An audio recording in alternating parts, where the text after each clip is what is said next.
Alright guys, we just got some new details for Elden Ring Nightreign that we need to talk about because this is absolutely crazy. I cannot believe that they are doing this, but this is going to change everything with how we view this game, and for the best. I mean, this is really, really exciting stuff that they are announcing here. So Elden Ring Nightreign, how Limld will change from run to run. So basically, every single time that you launch into a game in Nightreign, it is going to be vastly different from the previous one. Let's go ahead and check out this video from IGN, and we have some other exciting news to talk about in regards to Nightreign that we'll get to after this as well. One of the biggest questions left over after Elden Ring Nightreign's network test back in February was, how will the world of Limld change in the real game?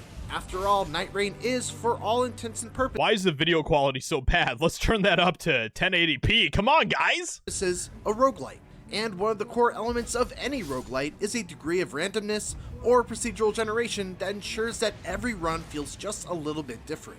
Nightreign has that in the loot department, with every run giving you different rewards and forcing you to cobble together a build based on what you're able to find within that run, and also in the enemy and boss department, since none of the boss encounters are static, with the sole exception of the Nightlord battle on day 3.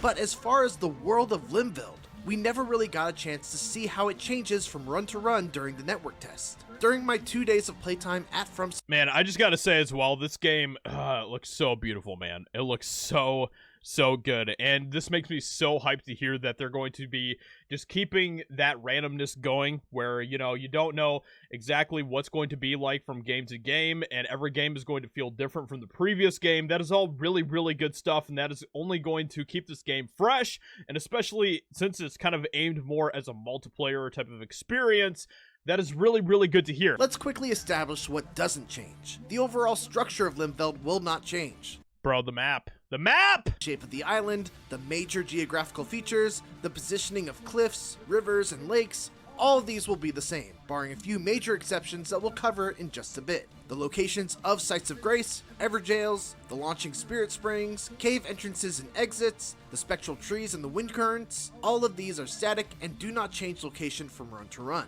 Those are the types of things that you kind of want to be in place, so that's a good thing, especially since these are kind of the key areas in the map that you kind of should know where they are, you know, from an expectation type of standpoint. So I think that's good that they're keeping those types of things in the same spot. There's also a giant castle that features exceptionally tough battles and big rewards right smack in the middle of the map that will never change. Everything else, from the locations of all the rest of the points of interest, the types of rewards offered at those points of interest, to the wandering mini-bosses and the bosses that you fight at the end of day 1 and day 2, are left completely up to chance. That said, there are two other huge factors that can completely alter a run. The first are world events known as Shifting Earth. Occasionally, before you even launch into a level, you'll be made aware that there is a Shifting Earth modifier in effect. In our playtime, the one we encountered was Crater. I love to hear that. I love to hear that. World events are just one of the best things that you can do to keep the overall experience of each game so fresh, and that is fantastic. Enemies around and inside the crater are no joke, and wiped the floor with us when we first attempted to even get close enough to investigate the crater on the first day. But investigate it you should, and you should do so as soon as the second day begins, if you're up to the challenge. Exploring the crater took us pretty much the entirety of the second day, but when we did eventually make it all the way to the bottom, we beat a boss that granted us an epic rarity level reward by itself, but then also the unique reward of being able to take any weapon in our arsenal and upgrade it to the maximum level for free. Holy smokes, that is so cool. And I mean, come on, gamers, we're all gonna be down there, right? We're all gonna be down there, we're gonna accept the challenge, right? It's a risky endeavor though, because in order to escape the crater, you need to use a bunch of spectral trees and ride the hawks from platform to platform as you try to escape, which will certainly lead to nail-biting escape sequences when you take too long in the crater and now must race against the clock to get out while the circle closes in around you. The other big way that runs can change are through the appearances of certain events that seem to occur completely. So let me know what you think about that first thing that they said there, and I mean, all of that sounds really good to me. Let me know in the comments below what you think. Randomly, and can throw a huge wrench into an otherwise routine run. I've seen only a couple of these, and some might be familiar with the Margit invasion from the network test, in which Margit the Fell will just all of a sudden jump into your game and just mercilessly hunt your squad down wherever they are. But a new one that I encountered involved the appearance of a swirling tornado-like phenomenon in the sky. When our squad approached it, we were suddenly attacked by a very tough group of AI-controlled Nightfarers who seemingly invaded us from another world. Like typical NPC invasions in Elden Ring, these enemies were smarter and hit a lot harder than typical enemies, making it another big risk-reward consideration to explore the areas near one of these ominous swirling tornadoes in the sky. Man, that is so cool. Oh, that is so cool. I love it. Oh, this is fantastic. The most impactful of all of these random events, though, was the appearance of a mysterious boss that would attack from miles away with mortar shots of level-sapping bugs. That's right, get hit even just once by these telegraphed mortar strikes, and you lose a level. It's not even limited to just losing one.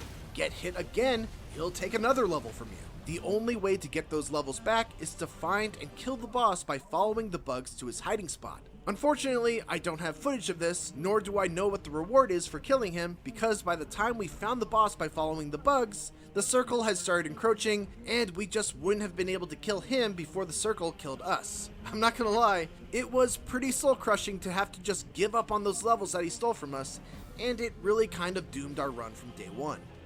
There are certainly more of these that I still haven't encountered. That little bit right there that he was explaining, that's the type of stuff that you get when you have all these type of random events. You get like a new story every time you're playing the game. That is awesome, awesome stuff to see.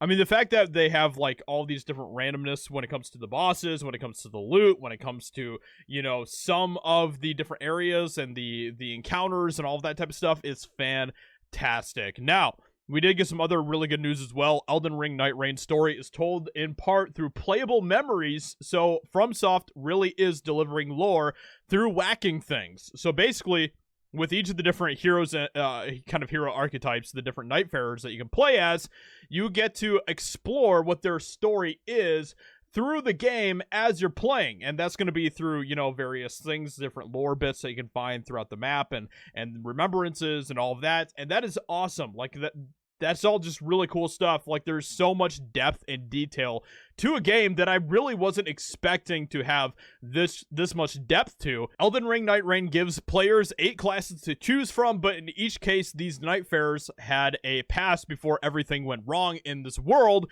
Each character's history is explored through remembrances, which are accessed via the Round Table Hold, which acts as Nightreign's hub between individual runs. There's a journal in the Round Table Hold's library where you can view your current character's remembrances. Some of these are just story text, but some are playable memories from that character's past. These launch into a single player remembrance with hazy woo-woo borders around the action and bespoke settings. These memories also include NPCs who will give the character a personal objective, and the style of remembrance will differ for each character. So much depth to this game. This is just fantastic stuff. I'm very, very hyped for this, as you guys already have probably seen, but let me know in the comments below what you think about all of this. Does this sound good to you? Hope you guys enjoyed, and I'll talk to you all in another video very soon.